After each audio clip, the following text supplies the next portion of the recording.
This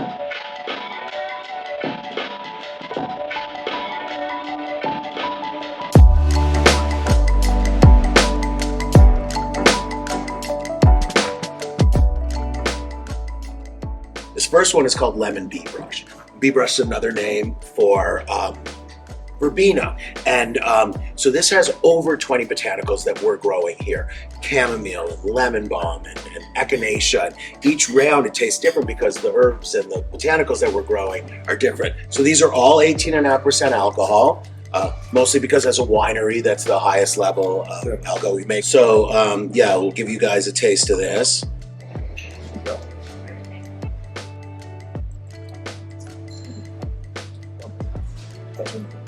That's really good. Wow. That's just a cider. It's super smooth. There's like a mapley consistency almost to it. Love it. I love that you got that. Yeah, In the sugars. absolutely. So this one's super fun. It's called Kempalik. That's Cam is our head winemaker, Alex our head farmer, and it's this collab between our farm and our winery. But the reason why we make it is Campari, which has this gorgeous, gorgeous red color. Let me pour this so you can get a sense of the color. Campari and Aperol always had this beautiful, like bright red color. It came from a crushed beetle shell known as the cochineal beetle. Well, PETA, on behalf of some vegans in our country, has blocked Aperol and Campari being made from that, so now they're made with red dye number 40. To me, this is one of the most delicious things we make because you get the sort of almost like a fruit compote up front, and that's raspberries and blueberries and strawberries and rhubarb. And then you get these great bitters from the burdock root or cinchona and all these different things. And then just a lingering kind of bitter, but well, I'm interested to see what you guys get in the middle, so I don't want to tip scale, but I almost get like somehow whipped cream and vanilla in the middle. So yeah, let's have some of these.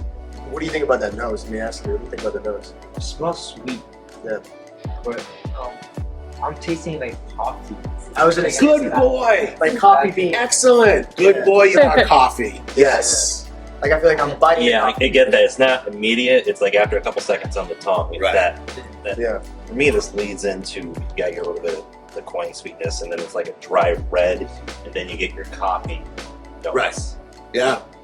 Yeah. I think this is like the perfect holiday cider almost. Like I can see this warming up against Absolutely. this Christmas tree, chimney on, fire burning. Nice.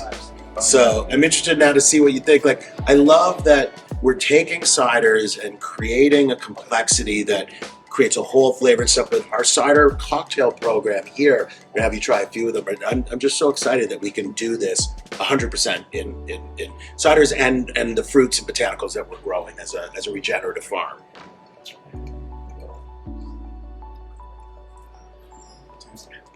Oh, wow. Crushable, first of all. Crushable. Yeah. It's got a fruity essence to it. Little like botanical, like I almost get a strange note of like hibiscus on the finish, like tail end, You know, look, a good wine always needs a beginning, a middle, and an end, right? Beginning is always nose and everything. Middle is about texture, and then finish. So often cider makers aren't thinking enough about cider like wine, right? And it's hard because apples suck. Most apples suck, and so this idea of you may get an apple nose, but without proper tannic structure, you don't get any mid palate, right? You need that structure for mouthfeel, right? So what I love is that you're getting this sort of more floral, aromatic linger. That's a finish where it's often a cider tastes really good and it's even good in the mouth, but then it falls off a cliff and there's nothing left. Right now I'm left with those notes, and I think that's really important. like I'm still winemaking. tasting. Yeah, but it's not like jarringly, but it's Yeah, just there. It's like you just had this, but it's not overwhelming. Thoughts? What do you think? I can drink this anytime. This may be a little pumpkin overload together. I didn't intend for this, but as I was saying, like, so much about what we're doing is what we and our network of growers are growing that are seasonal, but also add different elements to what we're doing. So one of our cocktails, which is super fun, I apologize ahead of time for the insanely Starbucksy name, but this is called Pumpkin Spicy, just because, well, it's our pumpkins that we're growing. It's our Scotch bonnet peppers and one of our other hot peppers as garnish, and two of our fortifieds as well that you've been drinking. One called Golden Russet and well, now it's called Orange Blossom. I apologize. That got changed by the TTB. Anyway, and the lemon bee brush. So first, take a sip of this cocktail. And again, so not only is it every thank you. Oh, I got it. Yeah, cheers. Cheers. Yeah, these glasses make cheersing hard to your fingers. Yes. Right? What a pairing too, because that pumpkin. Have you tried it? No. Have you tried it? Yeah, Dude, yeah, man. You get some of that spinach along with I haven't had the collard greens yet. I haven't had that, but the pumpkin alone, gnocchi. Okay, so I don't even know where to start with this. I mean, this is why we're a company, right? So when I started the company in around 2010 in Newark, and we were focused then on workforce development and urban renewal, and at that point a majority of our employees were formerly incarcerated men and women, and blah blah blah. Anyway, we're in a meeting with then Mayor Booker, Cory Booker, when he was mayor, and a woman in the Booker administration named Stephanie Greenwood said, "Oh, you should bring back the Harrison apple." And I said, "I don't know what that is." And she started to tell me that, you know, cider was one of, if not the earliest industry in Newark, New Jersey. And that's because colonial era Americans didn't drink the water. As I'm sure you guys know, that was the, you know, importance of cider. Everybody drank cider. I mean, even the Puritans who didn't drink alcohol drank cider. They say that the majority of champagne sold in this country for over 150 years was just relabeled cider, you know, relabeled as champagne. Like Jersey has been Jersey forever, you know, like since before America, Jersey was Jersey. Anyway, it was made with this, primarily made with this thought to be extinct apple, or this apple on the brink of extinction known as the Harrison apple. There's a gentleman down in Virginia named Tom Burford. Your audience may know him as Professor Apple. He had been commissioned to reestablish Jefferson's orchards at Monticello in the 70s, and so he found the last remaining Harrison apple in Livingston, New Jersey in 1978, took cuttings, kind of saved this apple, right? And so in hearing what we were doing, you know, I got my first few hundred Harrisons from him and, you know, brought it back to cultivation. And there is no other apple that I think, in my opinion, you can make a single varietal cider out of. It doesn't exist. People try it, but there's either not enough acids, not enough tannins, not enough sugars, and really a good balanced cider is always a blend of apples until the Harrison. Wow. What's your take on it? I gotta hear. It's very balanced, like you had mentioned. It's well-rounded. Some ciders definitely have peaks and valleys of flavor. I find this is very smooth and throughout the entire sip, and it lingers nice. And It's funny you say it lingers, because I almost say it's like a medium finish, you know? On the nose, immediately I was thinking like, man, the apple juice. It's like, I feel like I'm smelling, you know, in the back. getting a good nose of apple juice, and, you know, getting it right away. I'm like tart. Finishes a little dry, but not super dry. It's like a semi-sweet, dry finish. It's such a weird way to even associate it. Like, Oh boy, this is I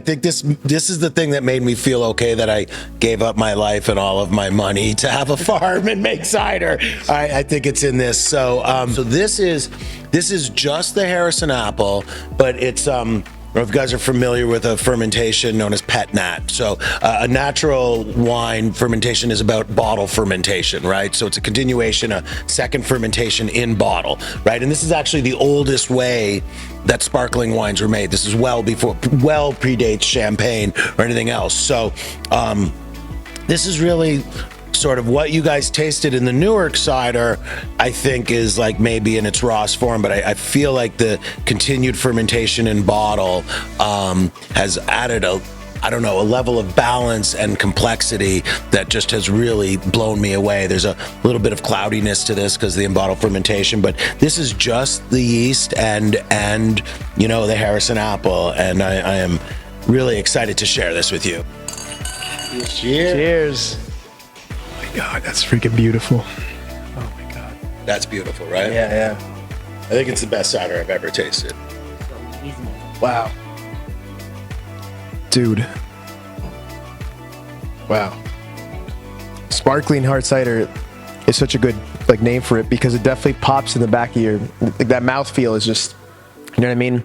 It wakes up the bottom of the finish. I don't know, like it's just it pops. The effervescent feel of this is very velvety and silky on your tongue. That's where a lot of that, and that gives it more of the sophisticated feel as well. So as we were saying that, cider was the earliest or one of the earliest industries in Newark because of the fact that colonial Americans didn't drink the water, they drank hard cider.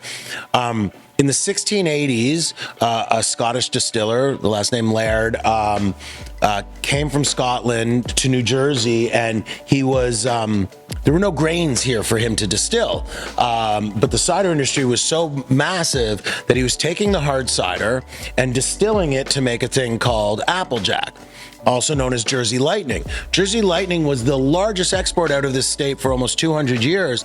Working with Lisa Laird, who's 10th generation Laird, and her son Gerard Laird, we came to really understand that the very first cocktail in this country was a blend of cider made from the Harrison apple and Laird's Applejack to make a thing called Cider Royal. So it was this brandied cider that was the most important thing from the 300 years ago in this country. Bro. Right. Wow. Right. Wow. It's crazy. Wow. I don't know how that could be 18% because that is so crushable. That is, wow. Okay, so right now we're just drinking our original cider. So again, this is just a blend of bittersweet, sharp, sweet apples, no added preservatives. So there's no sulfites, no sorbate, no concentrate. I like original just because it's pretty balanced without anything added to it. It's a pretty approachable cider, almost like a Prosecco. We're named Ironbound because we're a Newark-based company, and the Ironbound neighborhood in Newark was always the working class neighborhood, and our Newark presence is in the old Ballantine Brewery on Freeman Street in the Ironbound district. So that's why we're Ironbound. Yeah, this is called Devil's Harvest because of the Jersey Devil, who's from the Pine Barrens. So this is infused with tart cherries, wild cranberries, and a hint of white pepper. Like you said, yeah, the pepper finish, it's almost like it's a little bit of a roller coaster midway into the finish, midway into drinking the cider, mouthfeel on the top, and then you finish with that white pepper explosion in the back. So try this. This is Highlands. We'll see what you think. Again, I think it's a lighter version of Highlands, but I'm digging it.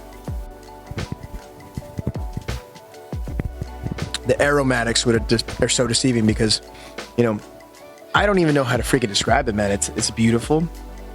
What's that forward? There's a forward something right in the front end of my tongue. As soon as I drink it, Does it feel citrusy to you up front or no? a little bit. Well, see, this tastes like a shock top that's actually drinkable. Yeah, And it's very frothy on the back end, so it's a nice mouthfeel as well.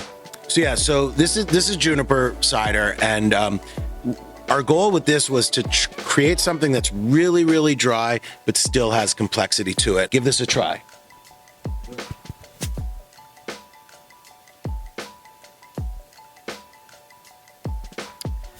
It's like I've gone and just built a tree house in a spruce tree or a pine tree, and it's just I'm just rolling around in the pine needles. There is a slight citrusy mouthfeel to that, right? I don't know.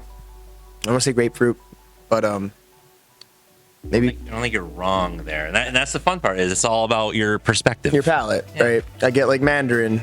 I get I don't know, a slight essence of pepper on the back end, almost biting me. I'm loving it. Almost like a mint and a peppery kind of taste.